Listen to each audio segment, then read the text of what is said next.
Hola a todos, gracias por asistir al webinar. Antes de comenzar, queremos dar las gracias por acompañarnos al vicerrector académico de la Universitaria Virtual Internacional, el doctor Dago Hernando Bedoya Ortiz, al profesor Javier Mauricio Rodríguez, uno de los precursores de la epidemiología política, codirector del Centro de Investigaciones en Política y Desigualdad de la Claremont Graduate University de Estados Unidos, al profesor Jairo Becerra, director del Centro de Investigaciones Sociojurídicas de la Universidad Católica de Colombia, y a todos los asistentes. A continuación, unas palabras del vicerrector académico de la Universitaria Virtual Internacional, el doctor Dago Hernando Bedoya.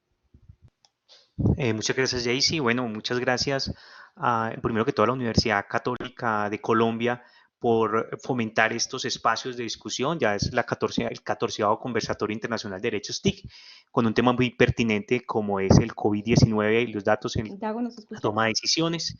A la Universidad de Claremont de Estados Unidos.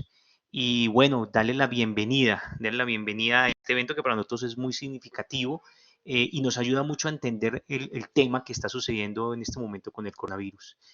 Entre el año 1991 y el 2006, la humanidad emprendió uno de los mayores retos que ha tenido a nivel de ciencia en la historia, y esto fue secuenciar el genoma humano. El genoma humano son 3.000 millones de bases A, C, G y T, y estos 3.000 millones de bases, la idea era tenía tres objetivos: secuenciar lo que era el genoma humano, estos 3.000 millones de bases, estamos hablando del 2001, en donde no había nube, donde la red todavía era incipiente, ¿sí? Donde no habían aparatos para secuenciar.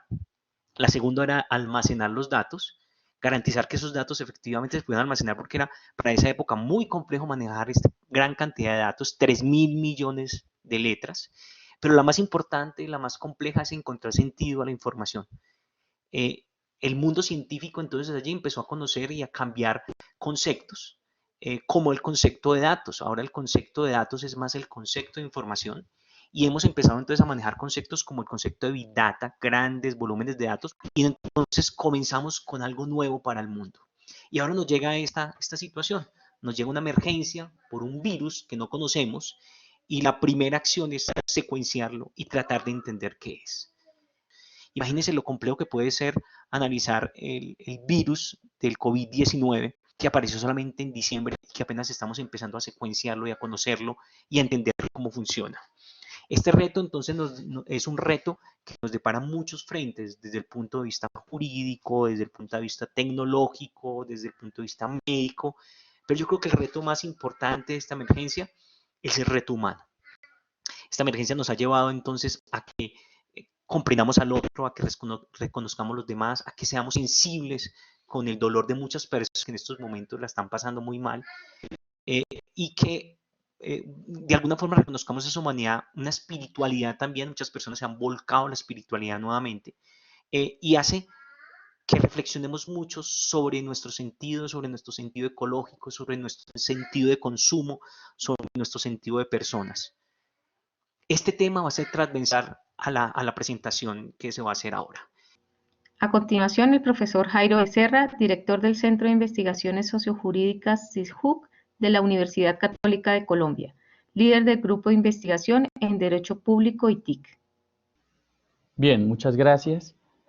En esta primera parte del webinar vamos a hablar en sí mismo de los datos, de lo que es un dato y de cuál es la participación de los datos en ese proceso para la toma de decisiones. En primer lugar, vamos a definir lo que es un dato, ¿sí? Y un dato lo es todo. Un dato realmente es toda pieza de información asignada a una persona, a una cosa, a una situación, a un medio ambiente, etc. Y puede describir cualquier característica o cualquier procedimiento que ejecuta ese ente al cual asociamos ese dato. Pero en sí mismo un dato no nos es útil. Un dato es útil cuando lo procesamos. Cuando nosotros realmente procesamos un dato de cualquier manera, es que esa pieza de información nos empieza a ser útil para algo. Tomamos, por ejemplo, ese dato y lo manipulamos. Cogemos el dato y lo organizamos, lo analizamos, lo podemos también evaluar, ¿cierto? También podemos coger una pieza de información y unirla con otras piezas de información, es decir, con otros datos, con otra data, y ponerla en un contexto. Es ahí donde ese dato nos es útil, donde nos entrega a todos un valor agregado y nos permite generar algo con ese dato. Esto es lo primero que tenemos que tener en cuenta. Entonces, por ejemplo, aquí en esta segunda diapositiva tenemos un ejemplo de lo que es un dato o un conjunto de datos, y estos son datos públicos referentes al COVID-19 emitidos por el Distrito de Bogotá, pero estos datos que ya estamos viendo aquí son datos resultado de otros datos, es decir, es datos útiles o data útil. ¿Por qué? Porque lo hemos procesado, lo han procesado, ¿cierto? Y entonces nos entrega una gran cantidad de información que nos sirve para tomar caminos, para ejecutar acciones, etcétera, etcétera, etcétera. Pero ¿qué se requiere, cierto? Para la toma en sí mismo de decisiones. Ya con un dato útil, con un dato procesado o con datos procesados, con data, ¿podemos tomar decisiones? No. Esto es solo una parte de ese camino. Lo primero que debemos que hacer, o lo primero que se hace, es cuando ya se tiene los datos procesados, es decir, datos resultado de otros datos, ¿cierto? Se construyen las variables, ¿vale? Y las variables, ¿para qué? Para tomar una decisión. Cada decisión tiene un conjunto de variables, ¿cierto? Que, por supuesto, variarán en función a la decisión que vayamos a tomar. Y esas variables dependen muchísimo del contexto, ¿cierto? Entonces, tenemos que tener en cuenta dónde surgen los datos, ¿cierto? O cómo surgen los datos, ¿cierto? Cómo se recolectaron los datos para poder tomar esa decisión, ¿cierto? La comunidad donde están los datos, es decir, de donde se extractaron los datos y hacia dónde va la toma de decisiones. Muchas veces no es la misma comunidad o la misma sociedad, ¿cierto? También tenemos que coger esas variables y tener en cuenta cómo interactúan los datos entre ellos mismos, es decir, cómo entrelazamos, cómo cruzamos datos útiles para llegar a tomar esa decisión. Y por supuesto, la relación que existe entre los datos y la propia realidad del entorno donde se están o donde se pretende tomar la decisión. Porque pueden colisionar, por ejemplo, como sucede con el tema del COVID, temas económicos con temas de salud. Y colisionar no para tomar una decisión, digamos, de qué es más importante, si la economía o la salud, no, sino que colisionan porque tenemos que tener en cuenta aspectos que en un principio pareciera que no tienen relación, como es la economía y los datos, y por supuesto que tienen muchísima relación, en relación o relación con qué, con la realidad de la sociedad a la que le vamos a tomar la decisión, la que vamos a aplicar la decisión, y así podemos entender o podemos tratar de entender cuáles van a ser las consecuencias de la toma de una decisión determinada. Entonces, ese es el primer, digamos, aspecto después de tener esos datos útiles que tenemos que tener en cuenta, esas variables, ¿no? Que tenemos una gran cantidad de variables con esos que se conectan. Después de tener esas variables, pasamos a lo que se denomina el juicio de experto, ¿cierto? Y el juicio de experto se construye esencialmente a partir de esas variables y de la asignación, es decir, de un valor que le damos a cada variable con respecto al universo tal, donde vamos a tomar la decisión. Es decir, tenemos, por ejemplo, 20, 30 variables en una decisión o en una toma de decisión particular o determinada. De esas 20 o 30 variables, que es el universo total, que es el grupo total, a cada una de ellas le vamos a dar un valor. Para esa decisión en particular, habrá 5 variables que pueden ocupar o podemos asignarle un valor que cubre el 50% del total. Es decir, son 5 variables que son muy importantes y por tanto tienen un valor que cubre ya el 50% del grupo.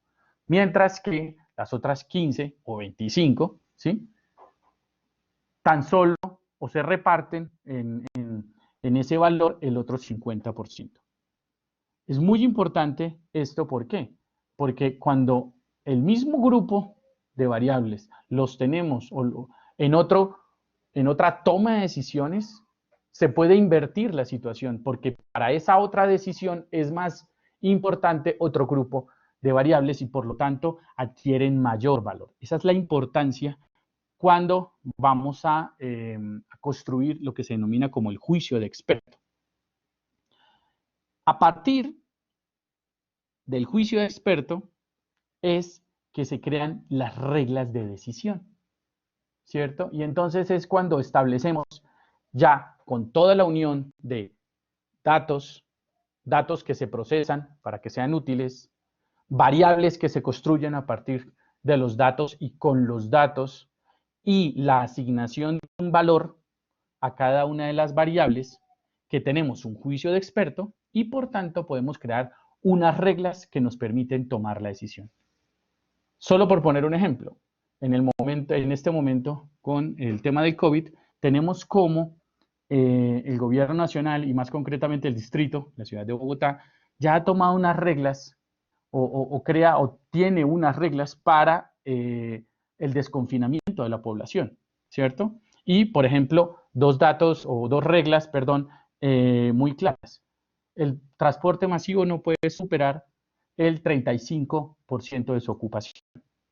Y la otra, cuando las unidades de cuidados intensivos, las UCI, estén al 70% de ocupación, se determinará que la población tiene que volver a su confinamiento. Eso ya son reglas que se han tomado a partir de todo este proceso que hemos hablado anteriormente. Hay un factor muy importante cuando tomamos decisiones y es la neutralidad. ¿Se pueden realmente tomar decisiones de forma neutral? Es muy complejo. Y a medida que la decisión es más importante para un grupo social, más variables tenemos que tener en cuenta y al tener más variables es más difícil asignarles un valor con respecto al grupo total y por tanto el juicio de experto es más difícil de construir porque en sí mismo nos vemos nosotros afectados. ¿Nos vemos afectados en qué?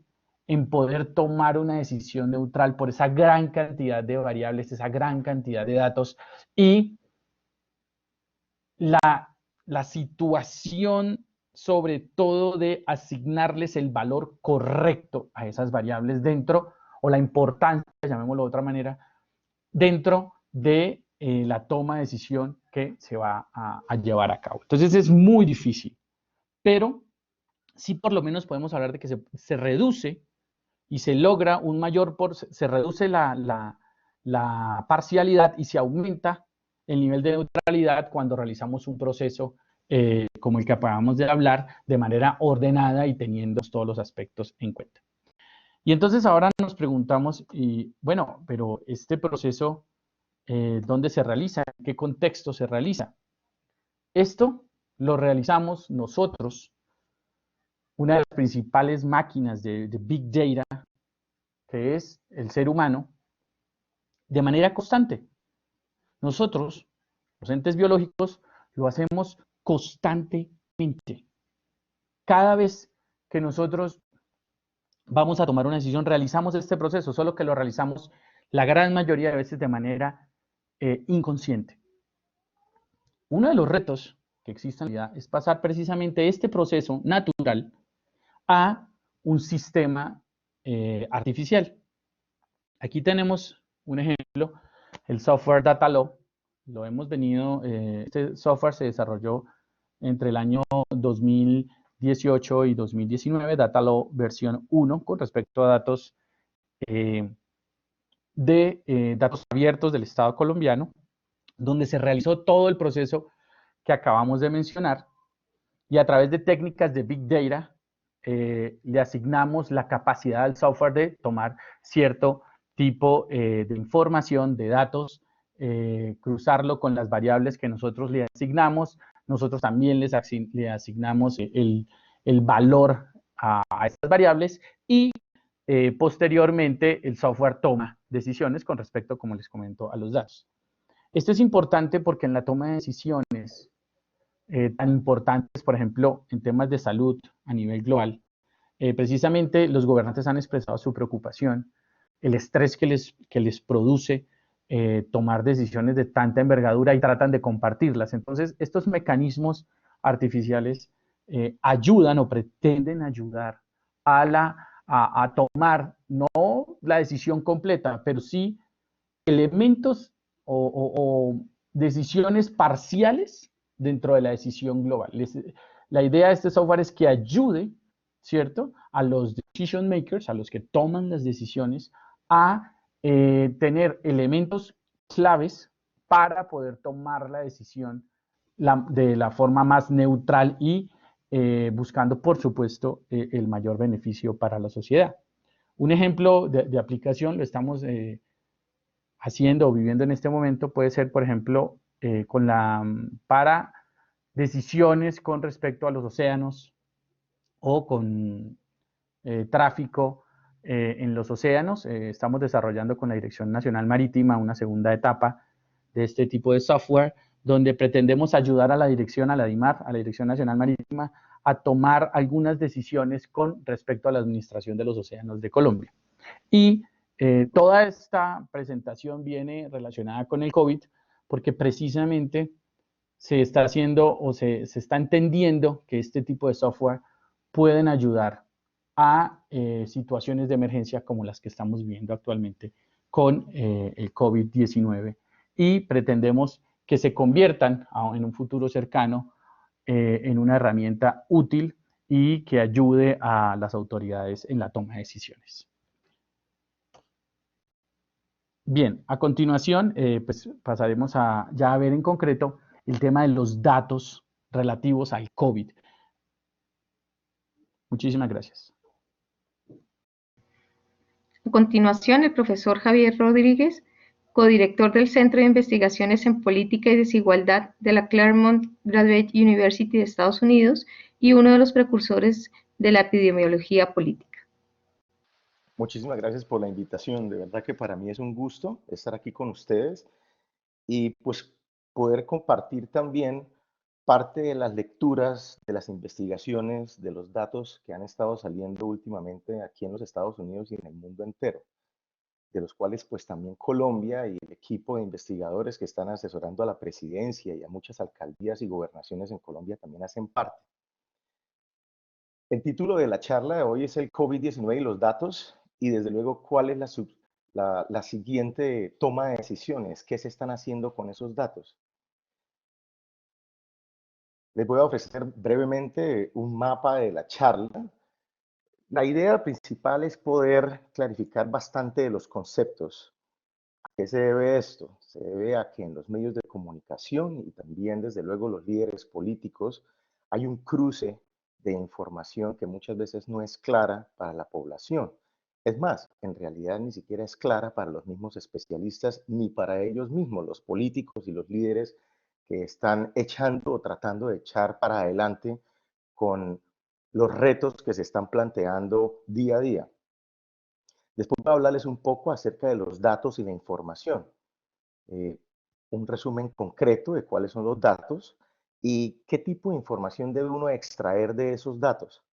Después voy a hablar un poco de lo que es la salud pública y la economía, es decir, la lucha actual que estamos viendo en este momento y que más que todo las agencias de gobierno están tratando de lidiar, en el sentido que la salud pública pareciese que estuviera en contraposición del desarrollo y la continuación de nuestro modus vivendi. Y después voy a tratar de cerrar con una idea muy simple de la planificación y qué es lo que se tiene que hacer.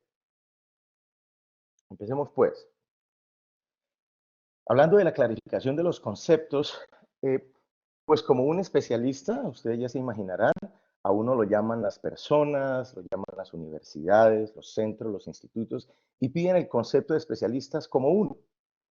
Y al mismo tiempo uno tiene familia, amigos, allegados, que también son curiosos respecto de qué es lo que está pasando. Yo lo que traté de hacer aquí es de hacer un resumen concreto de las preguntas más comunes y típicas que a través de los últimos quizás 2 meses he estado recibiendo. Entonces empecemos con la primera. Me han preguntado muchas veces, bueno, ¿y hay algún indicio de que la pandemia vaya a mermar pronto? Bueno, en realidad lo que sucede es que la presente pandemia es una maratón, no un sprint. Nosotros estamos acostumbrados a tener una retribución inmediata y que las cosas sucedan ya. Y el paso de la pandemia no es el paso al que nosotros vivimos la vida diaria. En realidad lo normal es que una pandemia dure entre 18 o 24 meses y muchas veces también se espera que dure incluso mucho más de 2 años. Como se podrán dar cuenta, en los Estados Unidos apenas llevamos oficialmente 7 semanas y en Colombia 6 semanas. Oficialmente me refiero desde que las organizaciones y las instituciones de gobierno empezaron a tomar medidas y a considerar la pandemia como parte de la agenda de las políticas de acción del gobierno. Entonces, en realidad no estamos entrando al final de la pandemia, tampoco estamos en el principio de la pandemia. Más bien, yo creo que la manera como se puede escribir lo que está sucediendo es que estamos entrando al final del principio de la pandemia. Otras personas me han preguntado, y bueno, ¿cuál es el comportamiento de una pandemia como la actual? Bueno, lo que se sabe es que en pandemias como la actual, que se parece mucho a la pandemia de la influenza, por ejemplo, aunque ya hemos tenido varias de coronavirus en el pasado, son altamente infecciosas. Y también se sabe que, como tal, el virus continuará circulando por la población mundial hasta que al menos dos cosas sucedan. Desde luego pueden suceder otras cosas, pero en general son dos cosas principales que tienen que suceder. O haya una saturación de la población con infecciones, incluyendo un alto número de casos y muertes, es decir, la pandemia eventualmente o el virus tendrá que eventualmente entrar en contacto con una mayoría de la población. Se ha estimado que en general es entre un 55 y 70% de la población la que debe ser infectada, con la mortalidad correspondiente que esto indica, para que la transmisión empiece a disminuir debido a lo que se conoce como la inmunidad de la manada. La inmunidad de la manada, como su nombre lo indica, es dado que muchas de las personas en una comunidad se han visto expuestas ya al virus, se genera el anticuerpo y de esa manera cada vez que el virus trata de transmitirse de una persona a otra, que es como sucede en este caso, pues la persona va a tener el anticuerpo que de alguna u otra manera va a frenar la transmisión. Se necesita entre un 55 y 70% para que disminuya la transmisibilidad del virus, no para que desaparezca el virus. El otro caso es que se encuentre una vacuna, pero en realidad el tiempo para establecer una vacuna es entre 18 y 24 meses en los casos más optimistas en realidad y teniendo en cuenta la tecnología y el acceso a los recursos actuales. ¿Cuál es la viabilidad para que se encuentre la vacuna? Es una cosa y otra cosa es que se pueda distribuir una vacuna a la totalidad de la población mundial. Solamente por darles un ejemplo rápido, en los Estados Unidos, las mejores estimaciones muestran que según la infraestructura de un país como los Estados Unidos, en la industria farmacéutica, y aquella industria que está produciendo los químicos y los reactivos y los mecanismos para poder llevar una vacuna y producirla de manera masiva, solamente son capaces de producir en la actualidad 5 millones de vacunas anuales. De una vez, esos números tienen que empezarle a indicar al oyente de que pues cuando estamos pensando de que va a venir una vacuna pronto y la vacuna nos va a salvar, en realidad no es tan fácil y no es tan rápido. Hay indicaciones de que el único mecanismo real para poder llevar a cabo una vacuna y distribuirla a nivel mundial requeriría la construcción, el establecimiento de infraestructuras que aún no existen.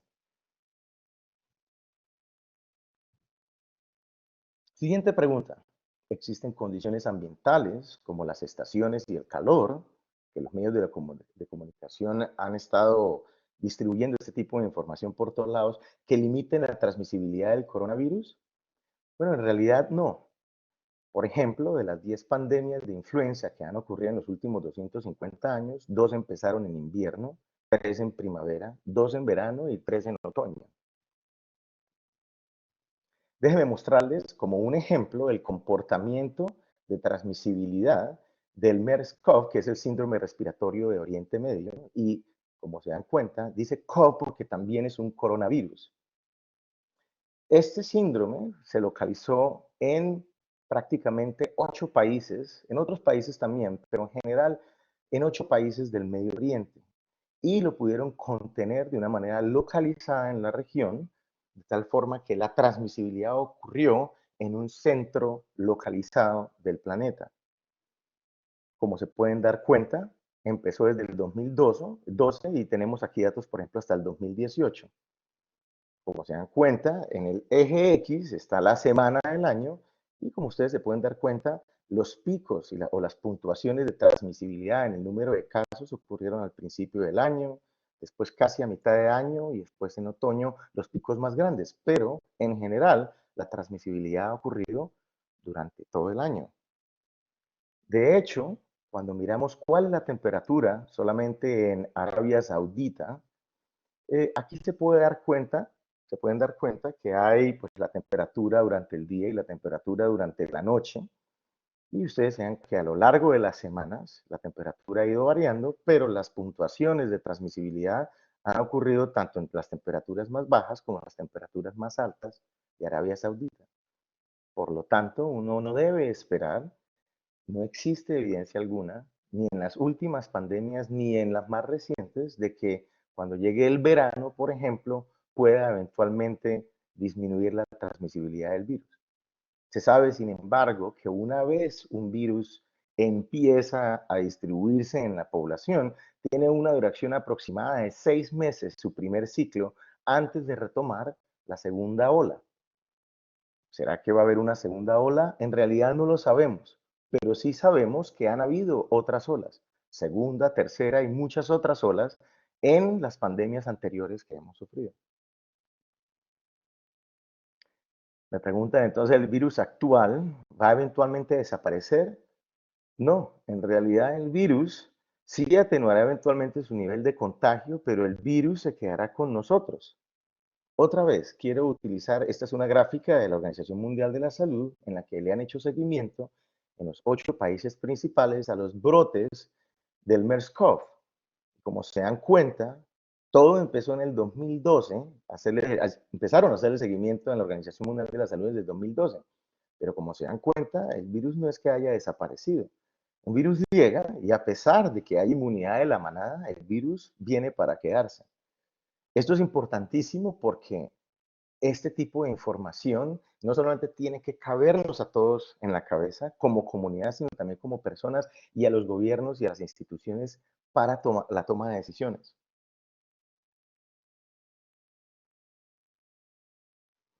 ¿En qué consiste entonces la idea o el concepto de aplanar la curva?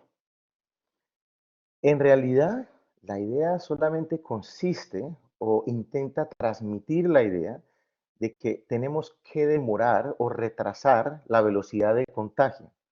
¿Para qué? Para no sobresaturar la capacidad de nuestros hospitales y de esa manera poder brindar una mejor atención y los servicios médicos que se necesitan para disminuir la mortalidad del virus. Pero como se dan cuenta, en esta gráfica, por ejemplo, la, la distribución verde, la más acentuada, la de color más oscuro, es cuando no se toman ningún tipo de medidas preventivas y la más clara es la que tiene medidas preventivas aplicadas. lo que le llaman aplanar la curva, que es la segunda de las distribuciones, pues ahí está, aplanada, pero en realidad, si ustedes se observan, las dos áreas bajo las curvas son idénticamente iguales. Es decir, el número de contagios sigue siendo exactamente el mismo. La idea de aplanar la curva solo consiste en retardar el contagio del virus. ¿Cuál es la distribución sintomática del virus? El 80% de los casos son asintomáticos o presentan síntomas muy leves. En realidad, ni siquiera la persona va a buscar algún tipo de servicio médico. El 20% requiere algún tipo de atención médica, el 10% requiere hospitalización, el 5% requiere servicios de cuidados intensivos y más o menos entre el 0,5 y el 2% van a morir. Enfoquémonos entonces en el 10% que requiere hospitalización y el 5% que requiere servicios de cuidados intensivos. Ahora, solamente por darles un ejemplo. Y ese ejemplo lo quiero dar independientemente de lo que digan los datos, porque los datos tienen limitaciones, que es lo que voy a hablarles en un momento.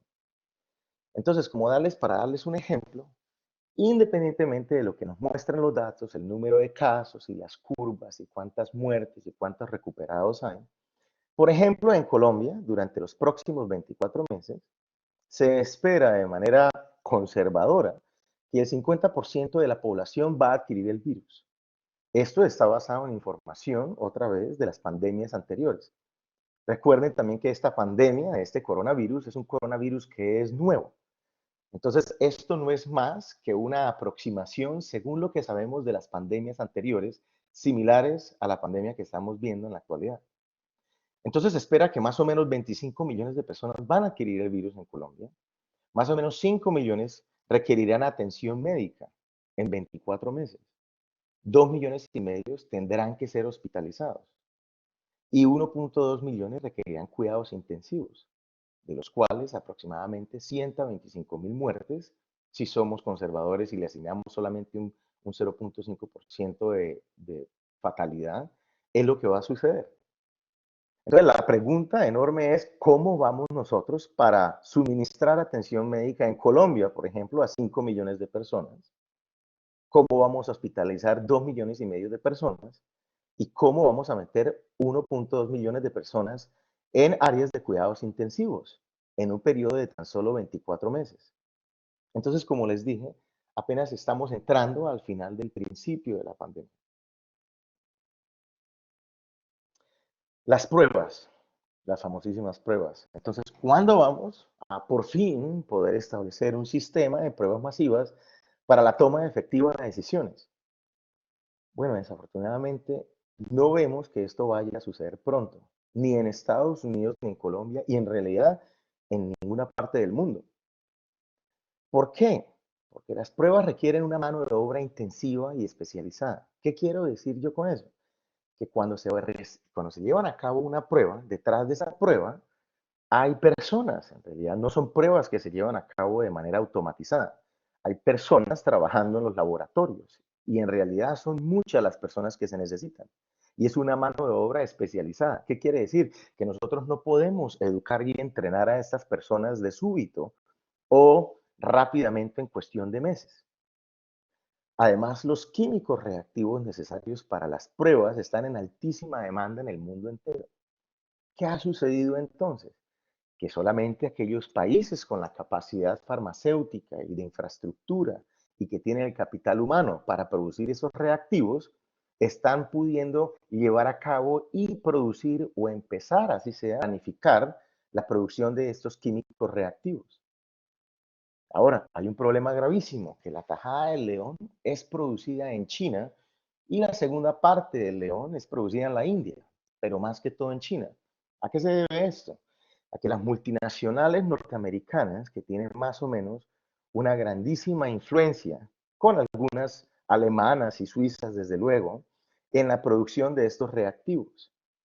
Pero una vez ellos han hecho las inversiones para la disminución de los costos, y han localizado sus plantas de manufactura en China o la India y nos ha atacado el virus, el mercado global se ha detenido.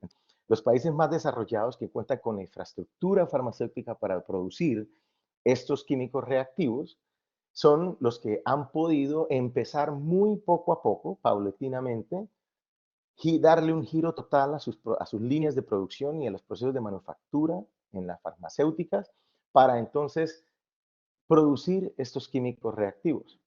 ¿Qué es lo que ha sucedido entonces? Que los países con esa capacidad de infraestructura y los países que tienen esa mano de obra especializada son los primeros en tener acceso a las pruebas. Ya se imaginarán entonces ustedes las consecuencias que esto puede tener en países de economía intermedia o de niveles económicos intermedios como Colombia y pues de ahí para abajo países que son más pobres que Colombia, pues porque Colombia no es un país pobre, pero es un país que desafortunadamente no tiene la capacidad masiva de producción farmacéutica porque estos procesos son muy específicos. Otro de los problemas es que incluso cuando se tiene la infraestructura, al menos aquí en los Estados Unidos, se sabe que toma muchísimo tiempo en darle un vuelco a las líneas de producción para que ahora produzcan un producto para el cual no fueron diseñadas. Otro de los problemas que existen debido a que la enorme mayoría de la información, la mano de obra y la infraestructura está en estos momentos en China es que precisamente las multinacionales norteamericanas, alemanas, suizas, entre otras, que tienen grandes inversiones en el área de la farmacéutica, ellos para disminuir los costos, desde luego nosotros sabemos, tienen las líneas de producción en China. ¿Y qué pasa? Ahora no es tan fácil traernos toda esa infraestructura y conocimiento a otra área diferente. Incluso condiciones atmosféricas en localizaciones diferentes pueden afectar la efectividad y la manufactura de estos químicos reactivos. Entonces, esto se requiere de laboratorio de infraestructura especializada, como les estaba diciendo, y las mejores estimaciones, por ejemplo, para los Estados Unidos, es que apenas el 1% de la población podrá ser probada por semana, empezando en septiembre de este año. Es decir, volcando todo el poderío de manufactura e infraestructura y capital humano que tiene un país como los Estados Unidos, más o menos para septiembre vamos a poder saturar la capacidad de producción y de distribución, y esa capacidad es tan solo 1% de la población de los Estados Unidos cada semana en septiembre. Sí, necesitamos pruebas, pruebas y más pruebas, pero en realidad esto no hace parte de la realidad y las capacidades reales de distribución y producción de las naciones. Entonces, ¿qué hay detrás de una prueba? Estos números que les voy a mostrar son un poco técnicos, pero nos dan a nosotros una idea de qué es lo que hay detrás de una prueba y la efectividad de una prueba y las consecuencias que estas pruebas pueden tener para la toma de decisiones y para la transmisibilidad del virus. Por ejemplo, quizás la mejor prueba o de las mejores, al menos aquí en Estados Unidos y en ciertas partes de Europa y Japón se empieza a creer que una de las mejores pruebas existentes es la nueva prueba de los laboratorios Cellex. Pero cuando se miran los resultados de laboratorio de estas pruebas, del Cellex mismo, se sabe que estas pruebas tienen una sensibilidad del 93.8%. ¿Qué quiere decir eso? Que la prueba puede detectar el anticuerpo cuando la persona tiene en efecto el anticuerpo 93.8% de las veces. Y la especificidad de la prueba es del 95.6%. ¿Qué quiere decir eso? Que cuando una persona no tiene el anticuerpo, la prueba detecta que en efecto la persona no lo tiene 95.6 veces de las veces. Les voy a dar un ejemplo muy simple para poder ilustrar las consecuencias que esto puede traer. Imaginemos que una población de 1.000.000 de personas, el 5% es contagiada, serían 50.000 personas, y supongamos que todas estas 50.000 personas desarrollan el anticuerpo y estas personas tienen acceso a las pruebas. No hay acceso a las pruebas, pero imaginemos que todas las 50.000 personas van a ir y van a ser probadas por el anticuerpo. 47.000 de ellas serán detectadas efectivamente, mientras que 3.000 serán falsos negativos. Esto bajo el escenario que nos plantea la mejor prueba existente de Cellex. ¿Cuál es el problema? La semana pasada el viernes de la semana pasada, un estudio de la Food and Drug Administration de aquí de los Estados Unidos reportó que más del 50% de las pruebas en el mercado mundial y que muchos países están comprando son, y coloco en comillas, porque esa es la expresión del director del Food and Drug Administration, son basura. ¿A qué se debe esta reacción? Primero, que ellos probaron todas las pruebas existentes en el mercado varias veces y ellos tratan de saber qué tanto nos podemos alejar nosotros en detectar en falsos negativos o falsos positivos de que en realidad eso es lo que está sucediendo en la población con todas las pruebas existentes. Y más del 50% en realidad no se puede diferenciar de un proceso que sucedería explícitamente de manera aleatoria. O sea, sería como botar una moneda al aire. Hablemos ahora un poquito de lo que son los casos y las muertes. ¿Hay un problema de selección en la recolección de estos datos? Sí, y es un problema bastante grande. Existe un altísimo nivel, diría yo, de subconteo, tanto de los casos como de las muertes. Esto está sucediendo a nivel mundial. La probabilidad de contagio y de muerte reportadas son selectivas. ¿Qué quiero decir con eso? A mano izquierda hay una gráfica reciente de unos análisis que se hicieron con la ayuda de Cambridge University respecto a cuál es el nivel real de contagio en el área que circundaba a Cambridge University, o sea, en Cambridge, en Inglaterra.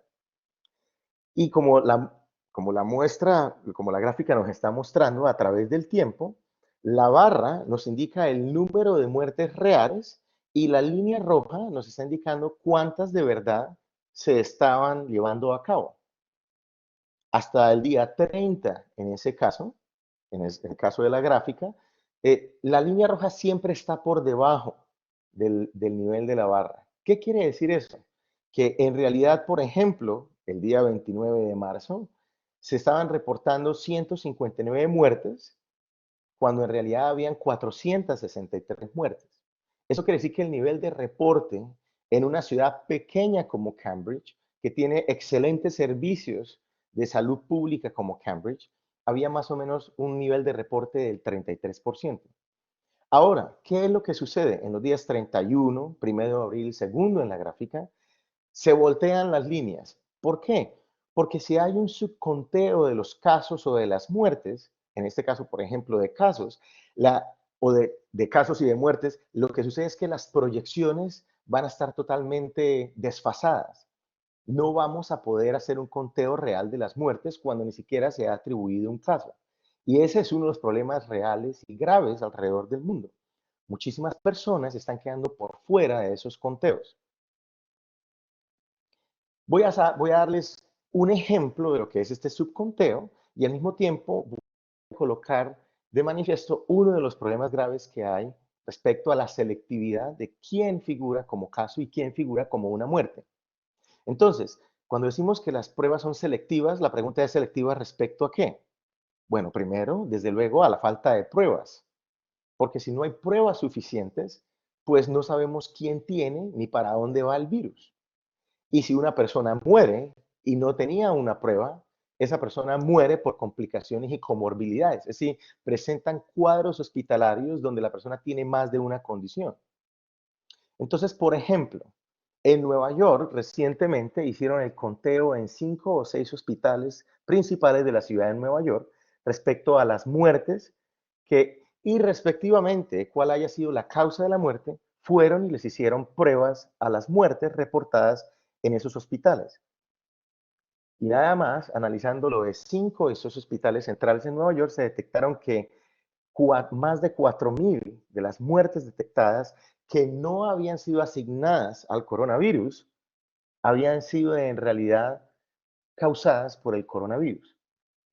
En ese momento, Nueva York apenas estaba registrando unas 7.800 muertes, pero solamente con el conteo de 2 semanas en 5 hospitales se detectaron 4.000 muertes más cuando se llevaron a cabo las pruebas en los cadáveres de las víctimas.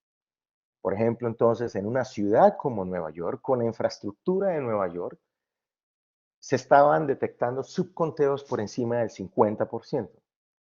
Ahora, ¿selectiva respecto a qué? Además de todo esto, de las pruebas, hay una intersección entre la pobreza, el estatus racial o minoritario y otras medidas de desventajas sociales con las enfermedades crónicas que aceleran y facilitan la mortalidad respecto al virus, como por ejemplo son la hipertensión, la diabetes, enfermedades cardiovasculares o respiratorias, etcétera. ¿Qué quiere decir? ¿Qué queremos decir con eso?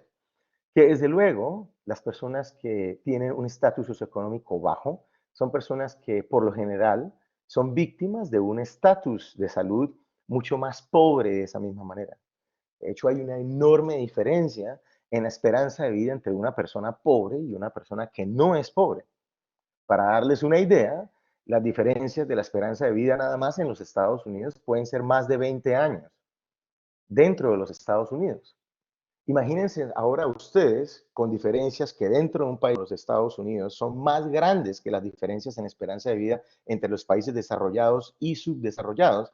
Ahora, generalicen eso a la mayoría de los países del mundo entero. O piensen ustedes en un país como Colombia.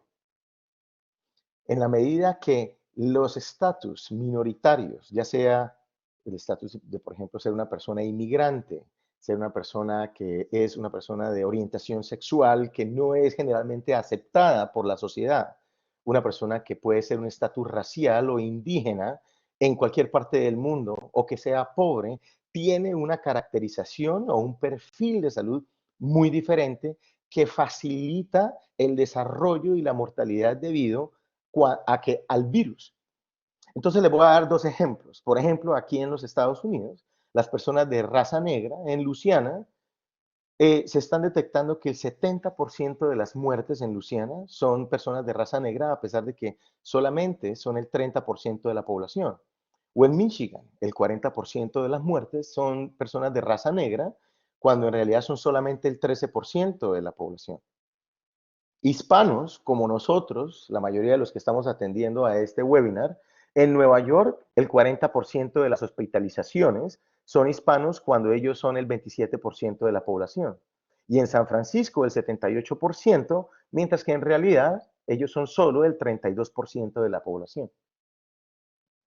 Déjenme mostrarles ahora un último ejemplo de lo que es la selectividad por las pruebas.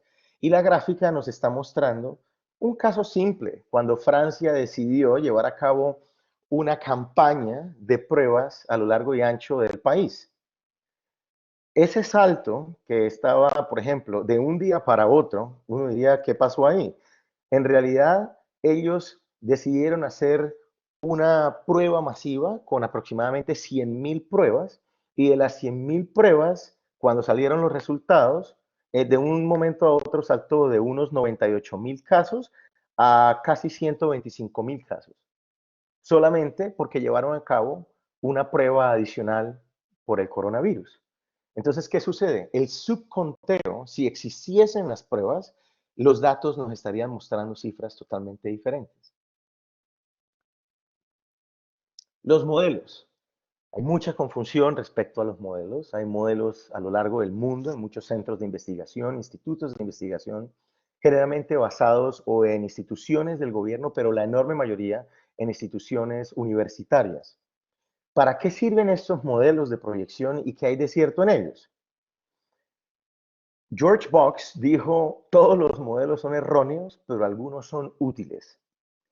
A ver, la clave de un modelo es entender los aspectos primarios en que el modelo es erróneo. Hay que entender que un modelo es una simulación, o sea, una réplica ficticia para aproximarnos a la realidad. Los modelos actuales estadísticos sí están equivocados respecto, por ejemplo, a la minucia que rodea los procesos de transmisión del virus, pero no lo están respecto a las tendencias centrales de transmisibilidad y mortalidad del virus. Un modelo útil es aquel que termina negándose a sí mismo. Digo esto porque desafortunadamente hay una polarización política respecto a cómo se piensa y qué debemos hacer y las decisiones de gobierno que se toman para controlar la transmisibilidad del virus. Esta polarización que existía en la política se ha tratado de llevar a la polarización de investigadores y centros de investigación en el mundo entero. Y viceversa, los datos que salen de estos modelos se han adquirido y promulgado de manera errónea en los medios de comunicación que después los agentes políticos e instituciones de gobiernos traducen de manera errónea, filtrados por la ideología de sus partidos políticos. Entonces, ¿qué sucede? ¿Qué pasa si alguien dice, bueno, pero la gripa mata a más personas en el mundo de lo que está sucediendo actualmente? ¿Qué nos están enseñando entonces estos modelos? ¿Qué es lo que nos están enseñando entonces cuando los casos y las muertes son tan bajas? ¿Es esto no es más que un espectáculo, como se dice? En realidad no. El modelo útil, es decir, cuando tomamos y procesamos y hacemos algo respecto a la información que un modelo nos indica, ese modelo es útil si termina negándose a sí mismo. Entonces, por ejemplo, los modelos actuales muestran una tendencia global de contagio y alta mortalidad.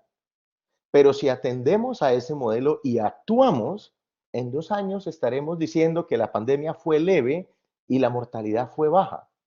Muy bien, hicimos algo respecto al modelo. Pero fíjese, si no implementamos el modelo, hoy no estaríamos teniendo la información y la toma de decisiones y las precauciones necesarias para que precisamente lo que nos indica el modelo no suceda. Entonces, ese modelo que es útil en la medida de que esos eventos no sucedan. El error sería tomar el resultado de los eventos como una determinación para la toma de decisiones posteriores. Esto ha generado una controversia, una lucha interna y externa entre la salud pública y la economía. Debido al efecto que el virus está teniendo en la economía, muchos oficiales, entidades de gobierno, esperan a que se reporte transmisión para ahí sí tomar acción y, como a ellos les gusta decir, no quieren perjudicar la economía innecesariamente. Pero para ellos la unidad de medida es esa, el reporte de transmisión. ¿Cuál es el problema? Volviendo al tema del subconteo, un estudio de la Universidad de Texas reciente muestra que en una población donde se detectan solamente 5 casos, entonces ahora transpórtese cada uno de ustedes donde estén a una población, un pueblo o donde quiera que estén, donde se detecten 5 casos, ya tiene una probabilidad del 85% de que la pandemia o el efecto epidemiológico de la presencia del virus ya se está llevando a cabo en esa localidad. Entonces, a mano izquierda hay una gráfica que en la medida, la columna primera es el número de casos que se han identificado, por ejemplo, en un condado aquí en los Estados Unidos, y la segunda columna indica la probabilidad de que en esa comunidad ya se está llevando a cabo una epidemia, o sea, el nivel de transmisibilidad ya es exponencial en la comunidad. Solamente con un caso que se haya detectado, ya tiene más del 50% de que la epidemia se está llevando a cabo en esa localidad. Y con solamente 10 casos, el 95% de probabilidades indicaría que esa epidemia ya está sucediendo en esa localidad. Otra vez, ¿qué indican los datos? Es muy importante. Cómo se interpretan esos datos es vital, es lo que salva vidas. Pero no se puede esperar a que, según los datos, a que se manifieste a través de los datos solamente para la toma de decisiones. Hay que tener en cuenta la limitación de los datos para poder ser acertado en la toma de decisiones. El desempleo. Hay un enfoque global en el desempleo como estadística, pero pues ya se sabe más o menos desde los 1990 en la literatura de la economía, que el desempleo no es un buen indicador de la calidad de vida ni de la situación real económica en la población. Sin embargo, es una estadística con la que nos tienen bombardeado todos los días en los medios de comunicación y que las entidades políticas y las instituciones de gobierno utilizan como una medida para justificar las decisiones que se toman de índole epidemiológica. Entonces, por ejemplo, en los Estados Unidos, nosotros sabemos que hay más de 20 millones de personas en Estados Unidos que han aplicado ya beneficios de desempleo. Esto nada más en las últimas 6 semanas. Un estudio de la Universidad de Michigan calculó que el desempleo en Estados Unidos ya estaba en un 13%, esa es la gráfica que está a mano izquierda, hace 3 semanas. Un estudio de la Universidad de Harvard estima que el desempleo llegará al 20 o 25% en los próximos meses en los Estados Unidos. Una vez más, piensen ahora en un país como Colombia, en los países que circundan Colombia, y cómo esto se puede generalizar a los otros países. Entonces, como el desempleo está aumentando, como el efecto del virus sobre la economía es tan grave, hay que relajar el distanciamiento social, o al menos esa es una de las opciones que existen. Pero no es tan fácil.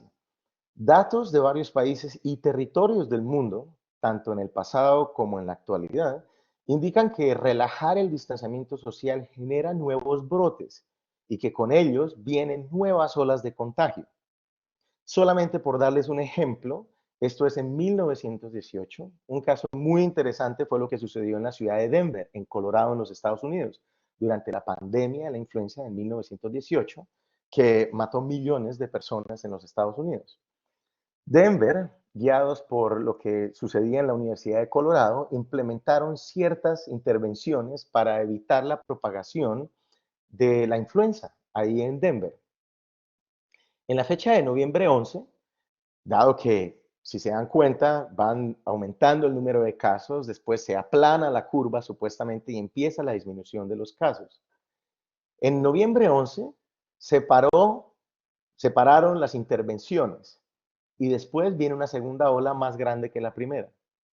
Bueno, se sabe que este tipo de cosas han sucedido ya en varias partes de China, en varias partes de Sur Corea y en partes de Japón, donde de maneras separadas al resto de la comunidad, los gobiernos han empezado a hacer ciertos experimentos para ver cuáles serían los resultados a gran escala de bloquear ciertas intervenciones de distanciamiento social, pensando en cómo poder mantener el ritmo económico de la actualidad. Esto nos lleva, para tratar de resumir todo lo que hemos dicho, a qué vamos a hacer, cómo podemos planificar hacia el futuro. El contagio, sabemos que el contagio se calmará o desarrollando la inmunidad de la manada o una vacuna, pero ninguna de estas dos posibilidades sucederá pronto. Entonces, pues, ¿qué hacer? Se necesitan planes unificados y coordinados a nivel nacional. Esto debe ser un mensaje para todas las naciones. ¿Por qué? Porque existen niveles altísimos de polarización política a nivel nacional. Y esa polarización política afecta a las personas que en diferentes bandos, ya sea incluso en sistemas parlamentarios como en Europa, o en repúblicas que tienen un Senado y una Casa de Representantes como los Estados Unidos o Colombia, los diferentes partidos están polarizados. Y entonces ellos se bloquean unos con otros. Recuerden, la polarización política se sabe que correlaciona con la inacción de los gobiernos. Entonces, ¿qué sucede? No hay un plan unificado de gobierno y esto está haciendo falta en muchísimos países, sobre todo en los países democráticos. En países donde, por ejemplo, como China, digamos que hay una fuerza mayor que puede imponer el gobierno dentro de su ciudadanía, las implementaciones son mucho más draconianas, son mucho más fuertes, les exigen, les imponen encerrarse en las casas. Pero en sistemas democráticos eso no es tan fácil de implementar. Entonces, se necesitan niveles de coordinación altísimos a nivel nacional. Se necesitan adaptar los esfuerzos que ya sabemos que funcionan hasta cierto punto en China, Singapur y Hong Kong, y partir de estimaciones realistas del impacto humano y económico de la pandemia. Es decir, esto va para adelante. La transmisibilidad del virus, el nivel de mortalidad, de mortalidad es alto y ya está definido, pero no se han incorporado realmente como, ok, ¿cuál es el costo real humano y cuál es el costo real económico que estamos dispuestos a tolerar? Ni el virus se irá, ni nuestro modo de vivienda sobrevivirá implementando planes de corto plazo en serie, ¿Qué es lo que la mayoría de los países ahorita están haciendo? Esto es una maratón, esto no es un sprint. Las medidas tienen que tomarse en cuenta teniendo en cuenta precisamente que esto va de largo, esto va a tomar mucho tiempo. Entender la capacidad real humana, cuál es la capacidad humana en recursos humanos, cuáles son las personas que tienen ciertas características por su educación y sus cualidades y los recursos que tenemos para permitirles a ellos laborar específicamente en la salud pública. ¿Por qué digo esto? Porque es esencial proteger a los profesionales de la salud pública. Ellos son las personas que están enfrentando el virus y el contagio enfrente, pero nosotros no podemos improvisar un médico, nosotros no podemos improvisar a un inmunólogo. Entonces, ¿qué es lo que sucede? Cuando no se protegen, como lo que está sucediendo en muchísimos países del mundo, cuando no tenemos la infraestructura y la capacidad para protegerlos, ¿qué vamos a hacer cuando ellos empiecen a desaparecer? Debido pues a la altísima mortalidad, como está sucediendo en muchos países como Italia o por ejemplo como en España. En España nada más, el 10% de las muertes vienen del sector de la salud.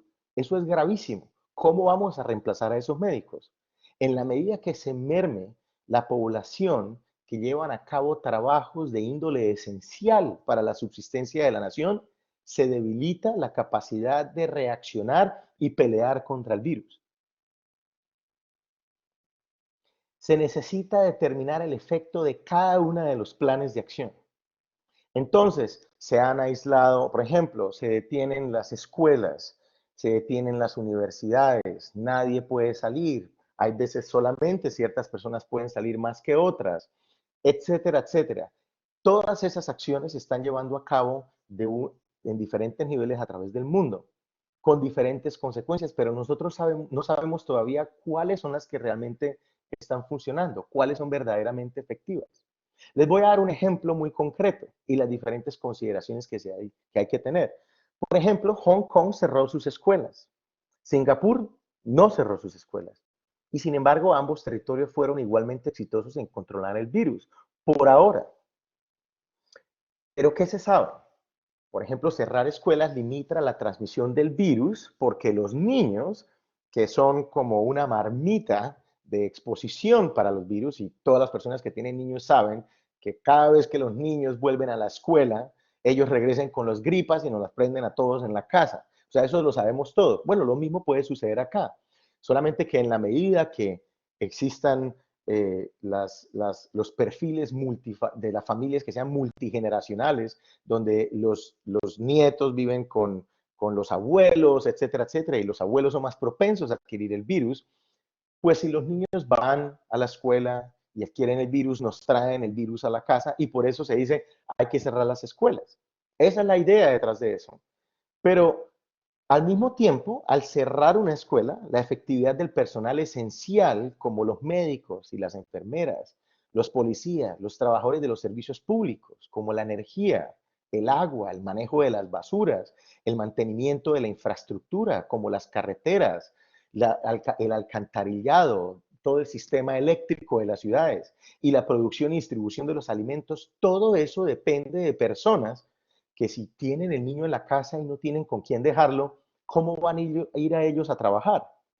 Entonces, sí, contener el virus es esencial, pero hay aspectos esenciales de nuestro modus vivendi que no debe confundirse en primera instancia con la economía, que tienen que hallar un balance en las sociedades. Por ejemplo, de los modelos nosotros sabemos que ninguno es optimista. Estamos pisando territorio desconocido. No sabemos en realidad si algo tan simple como cerrar las escuelas y que sigue el sentido común funciona o no funciona y a qué nivel funciona. No lo sabemos. Sin embargo, teniendo en cuenta la incertidumbre y falencia de los datos, sabemos que la vulnerabilidad del virus no está igualmente distribuida en la población, así como acabo de ilustrarlo con cerrar las escuelas y los niños y los abuelos. Ok, quiero resaltar este aspecto. La distribución de la vulnerabilidad al virus no es igual en la población. ¿Por qué es esto importante? Porque si tenemos eso en cuenta, personas de baja vulnerabilidad y aquellas con anticuerpos, o sea, las personas que ya fueron expuestas, deben ser los primeros en retornar paulatinamente al trabajo a través de un sistema, ojalá de pruebas periódicas, digamos cada semana, y a través de un sistema de asignación de tarjetas de inmunidad. Algunos países están empezando a hacer esto, pero no hay las pruebas suficientes y no las habrá. Eso tiene una limitación. De tal forma que cuando nosotros pensamos hacia el futuro y decimos, oh, vamos a hacer esto durante el otoño, en realidad no existe la capacidad. Existe la capacidad para una reintegración paulatina de esa mano de obra. Y cuando me refiero al trabajo, se refiere estrictamente, o al menos inicialmente, a los trabajos esenciales, los trabajos de lo que depende nuestra subsistencia, los alimentos, la gente que trabaja en que cada vez que uno abre la llave del agua salga agua por el tubo, la energía, la luz eléctrica, los cuales no son necesariamente el trabajo original del individuo, sino que debe ser por asignación. ¿Qué sucede? Nosotros tenemos especialistas, o sea, imagínense toda una sociedad con toda una rama de especializaciones en todo el campo laboral, pero no todos pueden ir a trabajar en lo que estaban trabajando. Se debería, si se puede, volver paulatinamente, pero por asignación de trabajos, y esa asignación de trabajos debe ir a trabajos de índole esencial, al menos en las fases iniciales. Entre tanto esto se desarrolle, aquellos de mayor vulnerabilidad deben ser reasignados, cuando sea posible, a trabajos que se puedan realizar desde el hogar. ¿Cuáles son las personas de mayor vulnerabilidad? Pues como lo sabemos, son personas que generalmente tienen comorbilidades. Las personas que sufren de diabetes, hipertensión, tienen enfermedades cardiovasculares o enfermedades respiratorias. Esas enfermedades preexistentes determinan cómo va a distribuirse después el virus, de tal forma que si necesitamos manos de obra, tenemos que coger el naipe y barajarlo y redistribuir esa mano de obra según los niveles de vulnerabilidad. Y con esta redistribución laboral se podría, en teoría, recuerden, no lo sabemos, en teoría, gradualmente generar la inmunidad de la manada, mientras el sistema de salud pública puede suministrar los servicios de salud que se necesitan para aumentar la supervivencia y nuestro modus vivendi se mantendría a flote. Con eso termino la charla y muchísimas gracias por su paciencia y por escuchar. Bien, muchas gracias. Muchas gracias, profesor Rodríguez. Interesantísima su presentación. Gracias a la profesora Hernández de la U Virtual, a Claremont Graduate University. Gracias a todos por acompañarnos en este webinar. Esperamos que haya sido útil y de su agrado. En nombre de la Universidad Católica de Colombia, muchísimas gracias y esperamos vernos en una próxima oportunidad. Que estén bien.